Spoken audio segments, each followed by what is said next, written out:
الحمدللہ رب العالمین والصلاة والسلام علی رسولہ الامین محمد وعلی آلہ وصحبہ اجمعین الطیبین الطاہرین ومن تبعہم بإحسان الی یوم الدین وبعد۔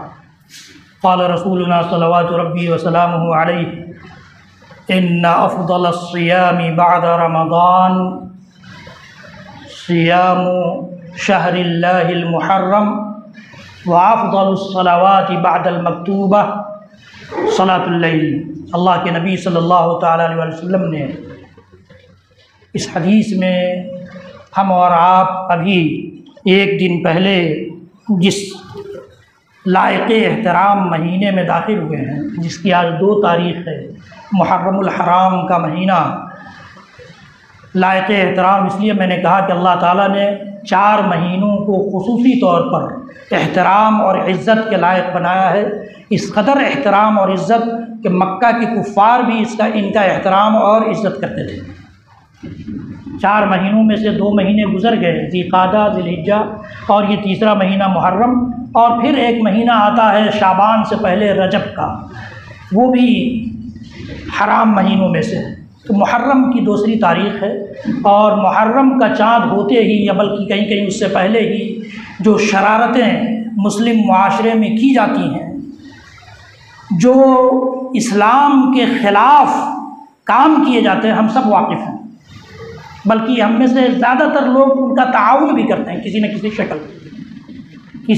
شکل میں ان کا تعاون بھی کرتے ہیں۔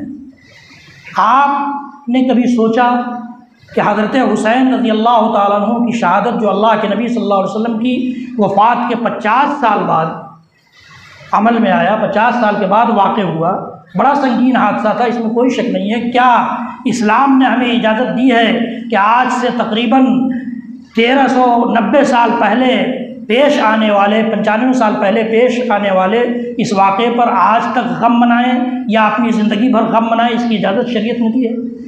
کبھی سوچنے کی زحمت ہم نے نہیں کی۔ اور یہ کون سا غم ہے کہ ڈھول تاشا پیٹ کر منایا جا رہا ہے؟ اس لیے میں یہ کہتا ہوں، بار بار کہتا ہوں، ہر سال کہتا ہوں کہ اس میں کسی بھی قسم کا تعاون نہ کیا جائے، اور یہ مہینہ جب شروع ہو اس وقت سے لے کر ختم ہونے تک، ابھی پچھلے سیٹرڈے کی بات ہے، میرا تعلق ہے ایک حج عمرہ گروپ ہے، اس کے کچھ لوگ آئے تھے، تو انہوں نے کہا کہ سیوان میں بھی میں اپنی برانچ ایک ڈال رہا ہوں، وہ پیر صاحب ہیں کوئی، ان سے بات ہوئی ہے۔ تو ہم نے کہا کہ پھر کیا ہوا، بات آگے بڑھی؟ کہا کہ نہیں، انہوں نے کہا کہ ابھی محرم کا مہینہ شروع ہونے والا ہے، اس میں ہم لوگ کوئی نیا کام نہیں کرتے ہیں۔ کیوں بھائی؟ کس نے منع کیا؟ اللہ نے یا اللہ کے رسول نے؟ یہ تو دوسرے باطل فرقوں سے ہم نے سیکھ لیا ہے کہ وہ جو ڈھونگ رچاتے ہیں غم منانے کا، یا کالا لباس پہننے کا، یا عورتیں چوڑیاں نکال دیتی ہیں، زیب و زینت چھوڑ دیتی ہیں، یہ جو ڈھونگ رچاتے ہیں، چونکہ اپنے جرم اور اپنے ظلم پر جو حضرت حسین رضی اللہ تعالیٰ عنہ کے ساتھ انہوں نے کیا تھا، اس پر پردہ ڈالنے کے لیے جو یہ ڈھونگ رچاتے ہیں، اس ڈھونگ میں ہم بھی شامل ہو گئے۔ ہم نے بھی ان کا طریقہ اختیار کر لیا، جنہوں نے ابو بکر کو گالی دی، عمر کو گالی دی، عثمان کو گالی دی، سارے 5 صحابہ کے علاوہ سارے صحابہ کو مرتد قرار دیا، ہم نے ان کا نعرہ ڈھونڈنا شروع کر دیا، یا علی یا حسین کا نعرہ۔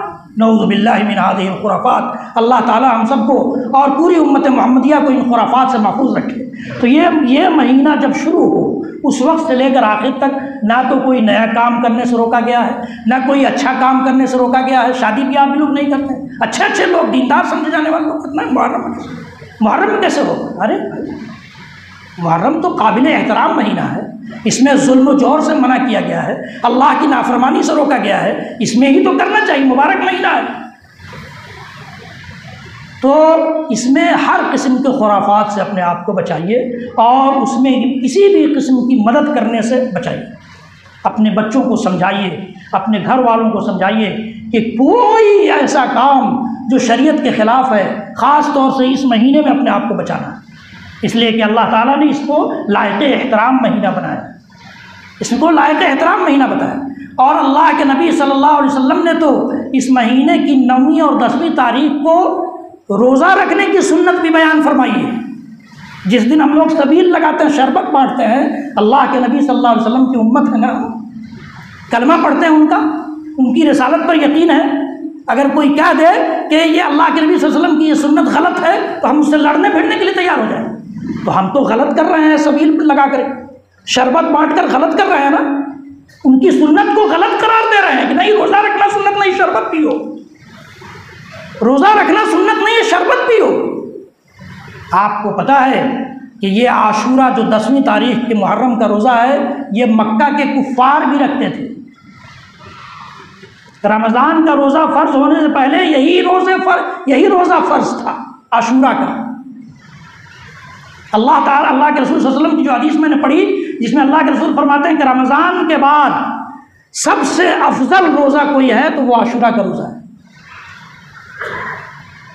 اور سب سے افضل نماز فرض نمازوں کے بعد کوئی ہے تو وہ رات کی نماز ہے، جس وقت ہم لوگ سونا شروع کرتے ہیں۔ اب تو وہی ہوتا ہے نا، 12-1 بجے لوگ سوتے ہیں، وہ رات کی نماز اسی وقت پڑھی جاتی ہے۔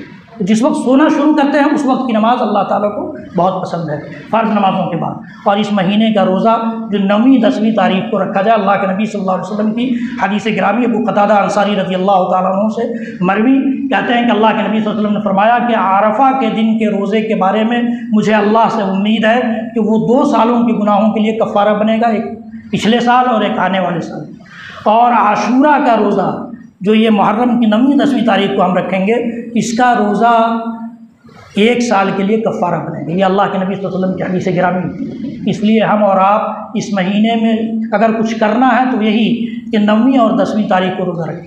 آئندہ جمعہ 9 تاریخ ہے، اس لیے میں نے آج یہ بات آپ کو بتا دی ہے تاکہ آپ کو کوئی بہانہ نہ ملے کہ ہمیں معلوم نہیں تھا، حالانکہ یہ تو ہر سال بیان کیا جاتا ہے۔ 9ویں تاریخ اور 10ویں تاریخ کا روزہ اللہ کے نبی صلی اللہ علیہ وسلم کی سنت کو مانتے ہوئے، سنت کا اعتراف کرتے ہوئے اس کو زندہ کیجیے اپنے سماج میں، اپنے معاشرے میں، اپنی سوسائٹی میں، اپنے گھرانوں میں، بچوں کو بھی پتہ چلے، خواتین کو بھی پتہ چلے کہ بھائی یہ روزہ سنت ہے، باقی کچھ سنت نہیں ہے اس مہینے میں، باقی کچھ نہیں کرنا ہے اس مہینے میں۔ اللہ تعالیٰ ہم سب کو ہر قسم کی شرارتوں سے، ہر قسم کی بدعتوں سے، ہر قسم کے خرافات سے ہمیں اور پوری امت کو محفوظ رکھے۔ رب العالمین ہمیں توفیق دے کہ ہم اس مہینے کا اور اس کے علاوہ جو باقی 3 مہینے ہیں لائق احترام، ان مہینوں کا بھی احترام کریں، اور بقیہ 8 مہینوں میں بھی ہم اللہ کی نافرمانیوں سے، اللہ کی بارگاہ میں، اللہ کے جناب میں ہونے والی لغزشوں سے اپنے آپ کو محفوظ رکھنے والے بنیں۔